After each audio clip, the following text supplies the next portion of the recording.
Hello friends, welcome to just imagine episode number 12. ఈ వీడియోలో శ్రీశాంత్ ఈ క్యాచ్ మిస్ చేస్తే ఎలా ఉండేది, అలాగే 1983 వరల్డ్ కప్ ఇండియా ఓడిపోతే ఏమై ఉండేది, సడన్గా జీని ప్రత్యక్షమైతే ఏమవుతుంది, ఇలాంటి ఇమాజినేషన్ ఈ వీడియోలో చెప్పబోతున్నాను. వీడియోని స్కిప్ చేయకుండా లాస్ట్ వరకు చూడండి, మీరు పక్కా ఎంజాయ్ చేస్తారు. బట్ స్టార్ట్ చేసే ముందు మీరు నా ఛానల్ కింద సబ్స్క్రైబ్ అవ్వనట్టయితే నా ఛానల్ తప్పకుండా సబ్స్క్రైబ్ అవ్వండి, అలాగే పక్కన ఉన్న గంట కూడా యాక్టివేట్ చేసేయండి. Let's get in to the show.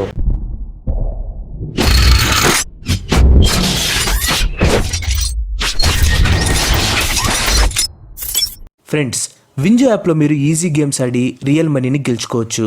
దీంట్లో 40కి పైగా పాపులర్ గేమ్స్ ఉన్నాయి. Like metro, Surfers, free fire, ludo, bubble shooter, carroms, cricket, ఇలా చెప్పుకుంటూ పోతే ఇంకా చాలా గేమ్సే ఉన్నాయి. అంతేకాకుండా ఈ వింజో యాప్లో ఫ్యాంటసీ స్పోర్ట్స్ కూడా ఉంటాయి. ఈ ఫ్యాంటసీ స్పోర్ట్స్ ఆడి డైలీ మీరు 20,000 రూపీస్ వరకు గెలుచుకునే అవకాశం ఉంటుంది. వింజో సూపర్ స్టార్ని మీ ఫ్రెండ్స్కి గనక రిఫర్ చేస్తే ఒక్కొక్క రిఫరల్కి గాను మీరు 40 రూపీస్ వరకు ఎర్న్ చేయవచ్చు. గెలిచిన మనీని మీరు మీ బ్యాంక్కి కానీ పేటిఎంకి కానీ చాలా ఈజీగా ట్రాన్స్ఫర్ చేసుకోవచ్చు. వింజో యాప్లో బెస్ట్ థింగ్ ఏంటంటే minimum withdrawal amount only 3 rupees. So friends, interest ఉన్నవారు డిస్క్రిప్షన్లో ఇచ్చిన లింక్ని క్లిక్ చేసి యాప్ని ఇన్స్టాల్ చేసుకోండి. ఫస్ట్ టైం సైన్ అప్ అయినప్పుడు మీకు 50 రూపీస్ బెనిఫిట్స్, అలాగే ఫ్రీ ఫ్యాంటసీ టికెట్ కూడా లభిస్తుంది.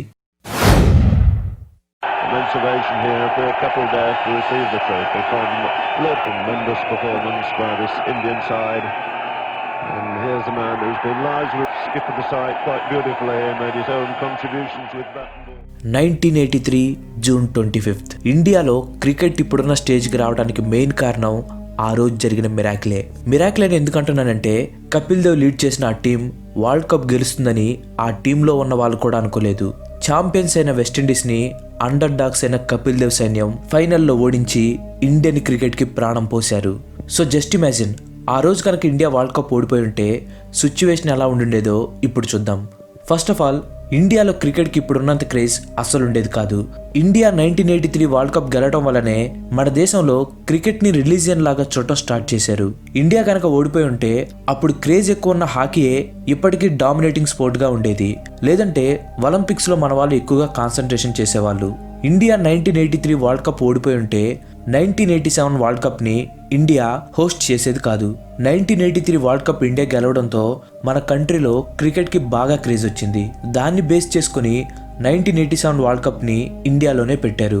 సచిన్, గంగూలీ, ద్రావిడ్, లక్ష్మణ్, అనిల్ కుంబ్లే ఇలాంటి లెజెండ్స్ అందరూ క్రికెట్ ని కెరియర్ గా ఎంచుకోవడానికి కారణం కపిల్ దేవ్ సైన్యం తీసుకొచ్చిన ఆ వరల్డ్ కప్పే. ఒకవేళ కపిల్ దేవ్ ఓడిపోయి ఉంటే మనకి ఇలాంటి గొప్ప గొప్ప ప్లేయర్స్ వచ్చేవారే కాదు. మన కంట్రీలో క్రికెట్ డెవలప్ అవడానికి కారణం కపిల్ దేవ్ తీసుకొచ్చిన ఆ వరల్డ్ కప్పే. ఒకవేళ ఆ వరల్డ్ కప్ గనక కపిల్ దేవ్ సైన్యం గెలవకపోయి ఉంటే మనం గ్రౌండ్ లో క్రికెట్ బ్యాట్స్ కి బదులు ఏ హాకీ బ్యాట్ లో, football, volleyball, high jump, long jump, running, ఇంకా వేరే వేరే గేమ్స్ ఏవైతే ఉన్నాయో వాటిని ఆడుతూ ఉండేవాళ్ళం. బట్ 1983 ఇండియా వరల్డ్ కప్ గెలిచింది. క్రికెట్ అనే రిలీజియన్ ని ఇండియాకి పరిచయం చేసింది. 1983 వరల్డ్ కప్ ఓడిపోవటం అనేది జస్ట్ ఇమాజినేషన్ మాత్రమే. డై హార్డ్ క్రికెట్ ఫ్యాన్ గా ఇండియా ఓడిపోవటం నాకు ఎప్పుడు ఇష్టం లేదు. ఇది జస్ట్ ఎంటర్టైన్మెంట్ కోసమే. సో దీన్ని పాజిటివ్ గా తీసుకుని 1983 వరల్డ్ కప్ గెలిచిన కపిల్ దేవ్ అండ్ టీం కోసం ఒక లైక్ కొట్టండి.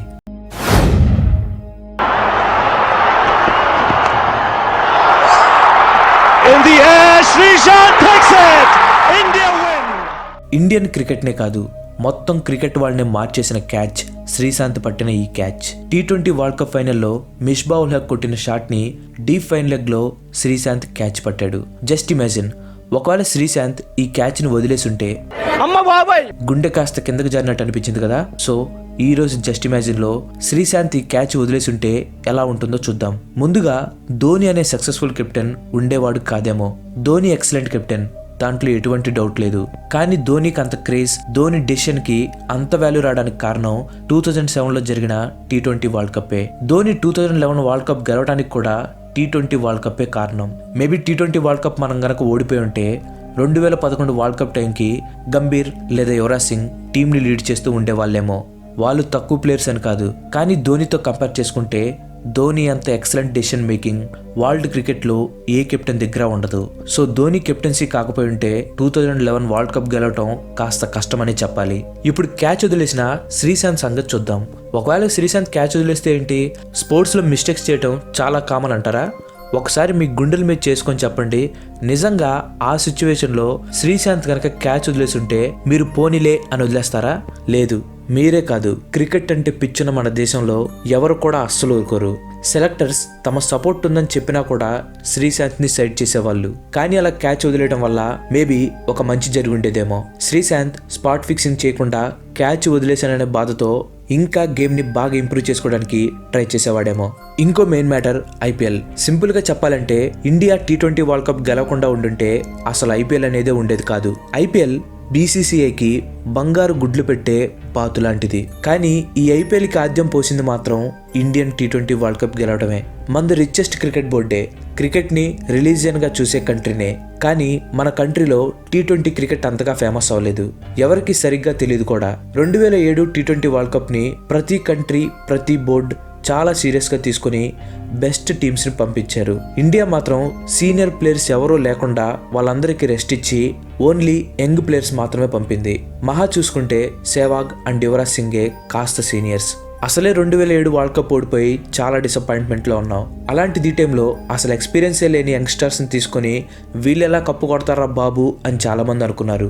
కానీ మిరాక్లెస్గా ఆ టీం గెలిచింది. T20 అంటే ఏంటో మొత్తం ఇండియాకే తెలిసొచ్చేలా చేసింది. యువరాజ్ సింగ్ కొట్టిన 6లు గుర్తున్నాయి కదా. మరి ఆ రకంగా పర్ఫార్మెన్స్ ఇస్తే క్రేజ్ రాక్ ఇంకేం వస్తుంది? దానిలో ఉన్న ఎంటర్టైన్మెంట్ని క్యాష్ చేసుకునే ప్రయత్నంలో పెట్టిన ఐడియానే IPL. So India T20 world cup గెలవకుండా ఉండుంటే ఐపీఎల్ ఉండేది కాదేమో, లేదంటే చాలా లేట్గా స్టార్ట్ చేసి ఉండేవారేమో. వీటన్నిటికంటే వెరీ ఇంపార్టెంట్ మ్యాటర్ వరల్డ్ కప్లో పాకిస్తాన్ మీద ఇండియాకున్న రికార్డ్. అమ్మో, ఇండియా ఓడిపోయి ఉంటే వరల్డ్ కప్లో ఇండియా మీద గెలిచాం, అది కూడా వరల్డ్ కప్ ఫైనల్స్లోని వాళ్ళ గోల్ను కూడా అస్సలు తట్టుకునే వాళ్ళం కాదు. ఏదైతేనేం శ్రీశాంత్ క్యాచ్ పట్టాడు, ఇండియా ఫస్ట్ T20 వరల్డ్ కప్ని గెలిచింది. ధోని ది బెస్ట్ కెప్టెన్ అయ్యాడు. Gambhir and Yuvi the best పర్ఫార్మర్స్గా నిలిచారు. నాకు తెలిసి మీలో ప్రతి ఒక్కరూ ఏదో ఒక టైంలో అల్లాడిన్ అద్భుత దీపం మీ దగ్గరుంటే బాగుండు అని కోరుకొని ఉంటారు. నేనైతే అలా చాలాసార్లు అనుకున్నాను. సో జస్ట్ ఇమాజిన్, మనకు కూడా అల్లాడిన్ అద్భుత దీపం దొరికితే ఎలా ఉంటుందో ఇప్పుడు చూద్దాం. యాక్చువల్గా ఈ ఇమాజినేషన్ నేను చెప్పే కంటే మీరేం కోరికలు కోరుకుంటారో కింద కామెంట్స్లో చెప్పండి. సో కామెంట్స్ చేయడం స్టార్ట్ చేయండి. నేను మీ కోరికలు అయిపోయాక వచ్చే సైడ్ ఎఫెక్ట్స్ ఎలా ఉంటుందో అది చెప్తాను. మీకు రూల్స్ తెలుసుగా, 3 కోరికలే, ఎక్కువ ఉండవు. చనిపోయిన వాళ్ళని బ్రతికించలేం, ఎవరిని ప్రేమలో పడేలా చేయలేరు. అండ్ అలాగే ఆ 3 కోరికల్లో అన్లిమిటెడ్ కోరికలు అని కోరడానికి కూడా లేదు. బాగా ఆలోచించి 3 కోరికలు కోరుకున్నారు. ఆ 3 కోరికలు కోరిన తర్వాత ఏమవుతుంది? అలాడిన్ కంటే మంచి జీని దొరికాడు కాబట్టి సరిపోయింది. అలా కాకుండా మీకు కాస్త తేడా జీని దొరికితే ఇంకంతే సంగతులు. జీని ఎప్పుడు తన ఫ్రీడమ్ ను కోరుకుంటాడు. సో ఆ 3 కోరికలు అయిపోయాక వాడి బదులుగా మిమ్మల్ని ఆ దీపంలోకి వెళ్ళమని డిమాండ్ చేస్తాడు. ఇన్ కేసు వెళ్ళకపోతే మెడ పట్టుకొని మరి ఆ దీపంలోకి నెట్టేస్తాడు. మీరు అడిగిన కోరికలని తీర్చాడంటే ఖచ్చితంగా జీని చాలా పవర్ఫుల్. సో మీరు వెళ్ళినా వెళ్ళకపోయినా ఖచ్చితంగా మిమ్మల్ని ఆ దీపంలో బంధించేస్తాడు. సరే, జీని మిమ్మల్ని ఆ దీపంలో పడేసే సంగతి పక్కన పెట్టేద్దాం. ఆ 3 కోరికలు కోరారు. చెప్పా కదా జీని కాస్త తేడా అని. మీరేదో ఎగ్జామ్స్లో మార్క్స్ బాగా రావాలని కాస్త తెలివి పెంచు అని అడిగితే మీ తల నిండిపోయి పగిలిపోయేలాగా మీకు తెలివినిస్తాడు. మీరు సన్నగా నాజుగ్గా కావాలని కోరుకుంటే మిమ్మల్ని దారంలాగా చేసేస్తాడు. ఒకవేళ మీకు ఆ జీని గురించి ముందే తెలిసి మీరేం కోరికలు కోరకుండా ఉంటాం అని అంటారా? దాని దగ్గర ఎట్లాంటి పప్పులేం పడుకోవు. మిమ్మల్ని బలవంతంగా కోరికలు కోరుకునేలాగా చేపించి మిమ్మల్ని నాశనం చేయడానికి ట్రై చేస్తాయి. సో అందుకే ఇలాంటి దీపాలు ఏమైనా దొరికితే వెంటనే గబగబా రుద్దేకుండా ఏ ఈబేలోనో క్విక్కర్లోనో అమ్మేయండి.